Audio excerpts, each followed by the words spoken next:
All right, welcome back to another episode of the Top of Off Cricket Podcast. I am your host, Kevin Henry, and as usual, with me, I got me by them Sam and Walter, and we talking everything West Indies cricket.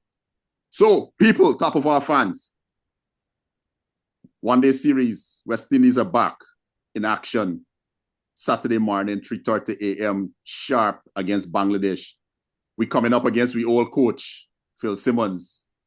So I sure Phil has got some things up his sleeve, especially since Bangladesh didn't do too well against Afghanistan. They would like to redeem themselves. West Indies had a horrible summer series against Pakistan and Australia, and also would be looking to redeem themselves. So first things first, fellas, what I want to do, I'm going to read. Well, the screen is being shared there, but I'm going to go ahead and read the squad off. Shea Hope, captain, Alec Atanez, Akeem Ogis, Jediah Blades, Casey Carty, Roston Chase, Justin Greaves, Amir Jangu, Shamar Joseph, Brandon King, Gudakesh Moti, Kari Peer, Shorfian Rutherford, Jaden Seals, Romario Shepard. Are we surprised by any of the names that we would have seen there? For this ODI squad, I don't know. I think it's quite fine. I would have liked to see Hole if he were available. Well, but I can't understand why Holt is available for the T20 squad but not available for the one-day squad. Maybe it's after recovery time. Maybe recovery. Yeah. Well, yeah. It is said that he was having a procedure done, so it could be his recovery time. Only would love West Indies to give some clarity on that. But I'll tell you what, I am happy to see young Akeem Ogis in this squad. Right? I have a lot of time for that young man. For a good while, I was worried about him. I was very, very worried about Akeem Ogis and where his career was headed. He was playing for the academy side. He was playing whenever he played for the Windward Islands. He was having a really rough time of it. But for some reason, and this is one of the players I think would have benefited from the Chennai Super Kings camp that was done last year. He came back from that camp a different player. The way how he played, his confidence level is through the roof, and I just love his game. I love how smooth he looks. He looks prepared. He looks ready for the next step. That would be my surprise. I don't know about you guys, but that's who I'm happy about. That's in that squad. I'm not. You're not? No. You're not sold on Akeem? Not yet. My problem with this here is that a man played 24 matches, got 500 and almost 40 runs. A higher score 81, and 25. And that's why when they go to the next level, he's not ready. We are, how am I going to call it? If you can, Walt, you can bring the squad off of the screen and let's go back to full screen. And it's Sammy. Okay, all right, yeah, stop. Yeah. Problem. I just have a problem for way too long. We have been playing players with that I don't think is ready. I think yes, the stuff that he said is good, but I think that he needed to go. I don't think, ideally, he's going to be ready for the next 2 years. Just me. Hmm. But Walter, this is a squad, We're not talking the final 11. He could play. I know why he made the team, though. I know Kevin would want the St. Lucia Kings connection. Why if AK Repair went to India? I honestly think it's bias. It's normal. So check this out. Akeem Ogis played against the Sri Lankan A side a few months ago, right? He played in the test matches and he played in the one-day matches. Mm-hmm. And he was head and shoulders above the other West Indian players. You understand? My only contention with Akeem Ogis in that series was when he got those starts, those big half centuries, he didn't convert them into hundreds. There's my point. That's why I ain't saying that the boy combat. I ain't saying I don't like him. No. I get what you're saying. I don't just think he's ready yet. But as we said before, his class isn't fit for purpose, so maybe more learning will take place at that level. So wouldn't you say, right, that this Bangladesh series is a good place for him to start? Yeah. I can't argue against that. Because if it was Australia or India or England or South Africa or Pakistan, I would go no. It's only we and Bangladesh's debut players against Australia. Right? I like the fact that he, just like Django last year, Django came against Bangladesh and it did wonders for him. You understand me? Yeah. At home, though. Yeah, granted the fact it was at home, right? Granted the fact that it was at home.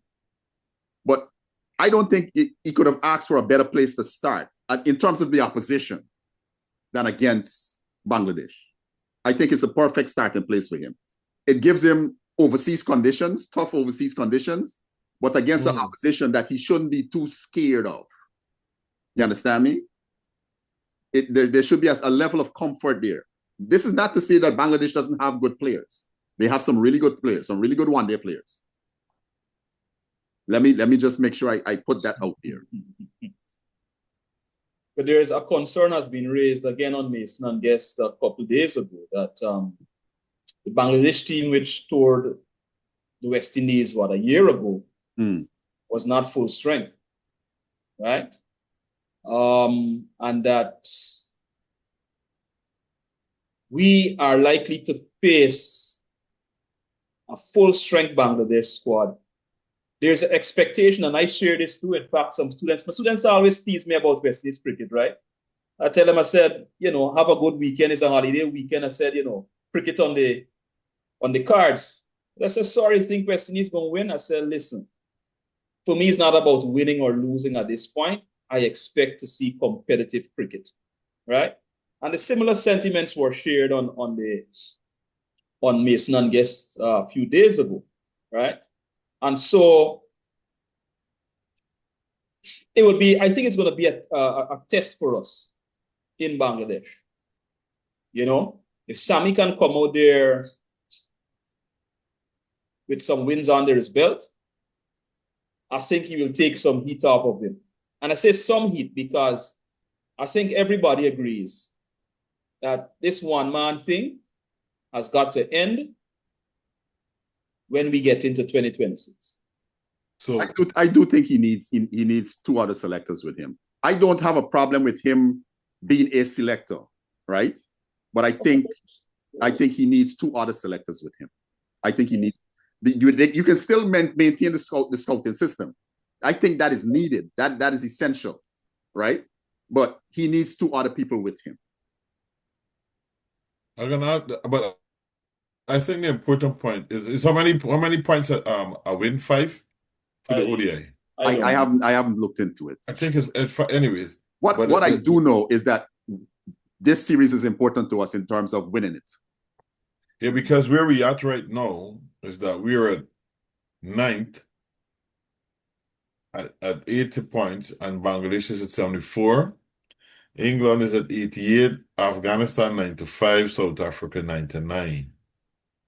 So that's where we at. And so this is a very integral and important series for us for the long term. Jaden Seals will be present in this series. I like that. He had a mixed bag against England and Ireland. I would call it a mixed bag. I think he got better coming on to the end, Kevin. Yeah, right. So it was a mixed bag. But if Jaden Seals could hit his straps in this series, it gives our ODI team a deeper bowling attack outside of Alzari and Shamar Joseph and who else? We got somebody else. Romario. Johan Lane. No, he's not, Listen, I just making Walter, you just called a name there that I'm disappointed with. Listen to me. Kevin. He and my 5 best Indian bowlers, if I had to face them for money, I think I'll score some runs off of them. Here what I tell you though. He's the best though. But I think on a serious note though, I think when Romaro gets it right, he gets it right. When he gets it wrong, he gets it wrong. And by the way, if you want to know what number 1 is Tino Best, I think he can out me.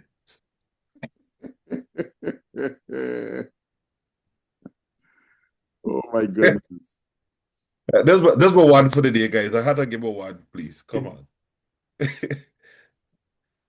Mind the windows, Tino. Sammy, we're looking forward to the one-day series.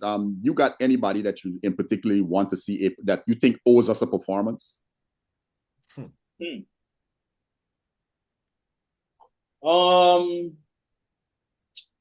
Yes. I would go to Alec Atenes. I would go to Atenes. And for the simple reason that he's been in that region playing Test cricket, right? So you talk about being acclimatized or what have you. Yeah, he's been there. I would want to see something from him because he's not a newbie to West Indies cricket. No. He's got to settle himself and put some. Yeah. So that would be my pick. But beyond that, white ball is not my greatest. My thing is King. For 2025, he only had 1 score over 50 as a 59 versus England at Cardiff. Right? He scored 100 last year against England in Bridgetown. Then he had 82 against Bangladesh. But since then, from December 12th till August, he's only had 1 score over 50 and no scores over 20. That's who I was looking at that owes us a performance, a total performance across both formats, right? I think Brandon owes us something in that regard. It would be a good way for him to end the year, and especially if he's going to go to New Zealand, that's confidence that he can take into the New Zealand series. Whether he's opening or he's batting in the middle order, confidence is confidence. You understand me? But Brandon owes us a score over the duration of both what's the name? Anyways, fellas, we have got to wrap it up. Top of our fans. Once again, we talked about who owes us a performance. We talked about people that kind of we like the fact that they were included in the squad. There's some differences of opinions between the three of us. All good for the topic. But don't forget the most important thing: tune in Saturday morning. The boys needs our support, and stop cussing them on them. Stop cussing them on them. Anyways, fellas, top of off, we out. It in we veins. One love.